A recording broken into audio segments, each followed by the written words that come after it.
Hi hello. ഇന്ന് നമുക്ക് ചിക്കനേക്കാളും ബീഫിനേക്കാളും ഒക്കെ ടേസ്റ്റി ആയിട്ടൊരു സോയാബീൻ ഫ്രൈ ഉണ്ടാക്കിയാലോ. നല്ല ടേസ്റ്റി ആട്ടോ, നല്ല ക്രിസ്പിയാണ്, നല്ല ടേസ്റ്റിയാണ്, സിമ്പിളായിട്ട് നമുക്ക് ഉണ്ടാക്കിയെടുക്കാനും പറ്റുമേ. അപ്പോൾ എന്തായാലും ഒന്ന് ട്രൈ ചെയ്ത് നോക്കാം.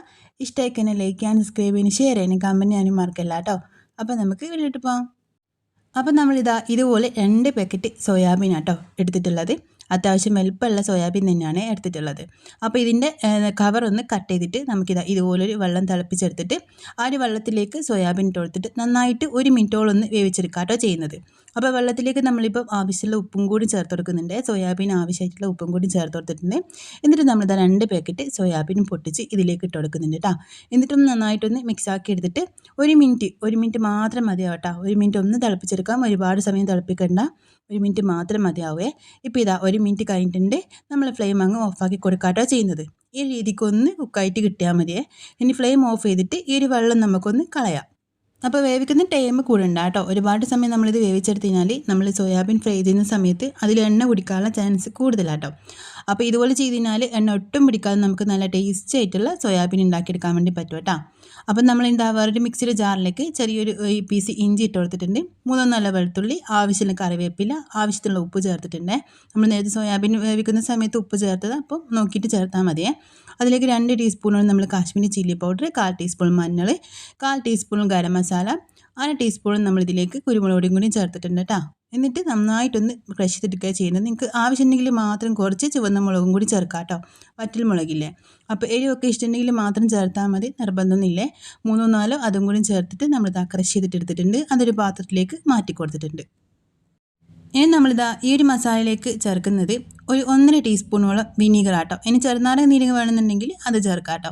അപ്പോൾ നമ്മളിത് അതിലേക്ക് 1 ടീസ്പൂണോളം റവ ചേർക്കുന്നുണ്ട്, 1.5 ടീസ്പൂണോളം അരിപ്പൊടി ചേർക്കുന്നുണ്ട്. നമ്മൾ സാധാരണ പത്തിരിയൊക്കെ ഉണ്ടാക്കുന്ന ആ ഒരു അരിപ്പൊടി ആട്ടോ എടുത്തിട്ടുള്ളത്. അതിലേക്ക് നമ്മൾ വേവിച്ചിട്ടുള്ള നമ്മൾ സോയാബീനും കൂടി ഇട്ടെടുത്തിട്ട് നന്നായിട്ട് ഇളക്കിയെടുക്കാം കേട്ടോ ചെയ്യുന്നത്. അപ്പോൾ ഇതുപോലെ ചൂടോടെ തന്നെ മിക്സാക്കി എടുക്കണമെന്നില്ല കേട്ടോ. നമുക്ക് സമയം ഉണ്ടെങ്കിൽ കുറച്ച് സമയം അതൊന്ന് ചൂടൊക്കെ ഒന്ന് ആറിക്കഴിഞ്ഞിട്ട് ഇതുപോലെ ഇങ്ങനെ മിക്സാക്കി എടുത്താൽ മതിയേ. അപ്പോൾ ഞാനിപ്പോൾ സമയം ഇല്ലാത്തത് കൊണ്ടാണ് പെട്ടെന്ന് തന്നെ അത് റെഡിയാക്കിയിട്ട് എടുക്കുന്നത്.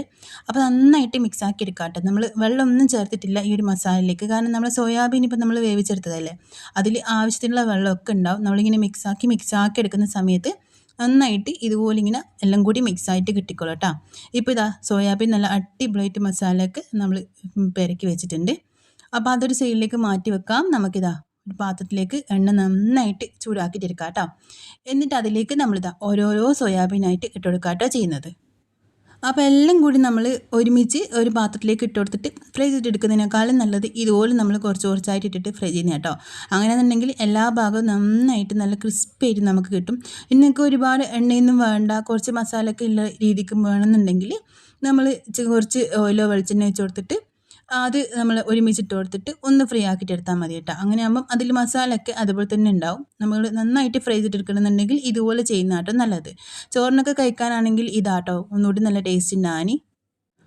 അപ്പോൾ ഇടയ്ക്കൊന്ന് ഇതുപോലൊന്ന് ഇളക്കിയെടുക്കാൻ പെട്ടെന്ന് റെഡി ആവട്ടോ. 1 മിനിറ്റ് പോലും ആവശ്യമില്ല ഇതൊന്ന് നന്നായിട്ട് ഫ്രൈ ആയിട്ട് കിട്ടാൻ വേണ്ടിയിട്ട്. പെട്ടെന്ന് കളറൊക്കെ മാറി ഇതുപോലെ നന്നായിട്ട് മുരിഞ്ഞ് കിട്ടിക്കോളും. നമ്മൾ സോയാബീൻ വേവിച്ചത് കൊണ്ട് തന്നെ പെട്ടെന്ന് റെഡിയാവും, ഒരുപാട് സമയം വെക്കേണ്ട ആവശ്യമില്ല കേട്ടോ. അപ്പോൾ ഇതുപോലെ ഇങ്ങനെ ഇളക്കി എടുക്കാം. നമ്മൾ മസാലയിൽ നിന്നും അങ്ങ് പുറത്തൊന്നും പോകാതെ നന്നായിട്ട് അതിലൊക്കെ പിടിച്ചിട്ട് തന്നെ ഉണ്ട് കേട്ടോ. അപ്പോൾ നന്നായിട്ട് ക്രിസ്പി ആയിട്ട് കിട്ടിയിട്ടുണ്ട്. ഇനി നമുക്കിത് എണ്ണയിൽ നിന്ന് മാറ്റി കൊടുക്കാം കേട്ടോ. ഈ ഒരു കളറായി കിട്ടിയാൽ മതി, അല്ലാന്നുണ്ടെങ്കിൽ ഒരുപാട് അങ്ങ് കരിഞ്ഞ് പോയിട്ട് അതിൻ്റെ ടേസ്റ്റൊക്കെ അങ്ങ് മാറിപ്പോവും. അപ്പം നമ്മൾ എണ്ണയിൽ നിന്ന് മാറ്റി കൊടുത്തിട്ട് ബാക്കിയുള്ളതും ഇതുപോലെ തന്നെ അങ്ങ് ഫ്രീ ആക്കിയിട്ട് എടുക്കാം കേട്ടോ. അപ്പോൾ ഇത് നിങ്ങൾക്ക് വേണമെന്നുണ്ടെങ്കിൽ ഈ ഒരു എണ്ണയിലേക്ക് തന്നെ കുറച്ച് കറിവേപ്പിലയും പച്ചമുളകും ഇട്ട് കൊടുത്തിട്ട് നമുക്ക് ഒന്ന് ഫ്രീ ആക്കിയിട്ട് എടുക്കാം കേട്ടോ. അപ്പോൾ ഞാനിപ്പോൾ അതുപോലെ ചെയ്തിട്ടുണ്ട്, നിങ്ങൾക്ക് വേണമെന്നുണ്ടെങ്കിൽ അങ്ങനെ ചെയ്യേ. അപ്പോൾ നമ്മൾ ഫ്രീ ആക്കിയിട്ട് എടുത്തതൊക്കെ എണ്ണയിൽ നിന്ന് മാറ്റിയെടുത്തിട്ടുണ്ട്. ബാക്കിയുള്ളതും നമ്മൾ ഇതുപോലെ തന്നെ ആട്ടോ റെഡി ആക്കിയിട്ട് എടുക്കുന്നത്. ഒരുപാട് സമയം വെച്ചിട്ട് കരിച്ചെടുക്കാൻ പാടില്ല, ഫുൾ ഫ്ലെയിമിൽ തന്നെ വെക്കാം. എന്നിട്ട് തിരിച്ചും മറിച്ച് ഇട്ട് കൊടുക്കാം. നമ്മൾ ഇട്ട ഉടനെ ഇളക്കാൻ പാടില്ല കേട്ടോ.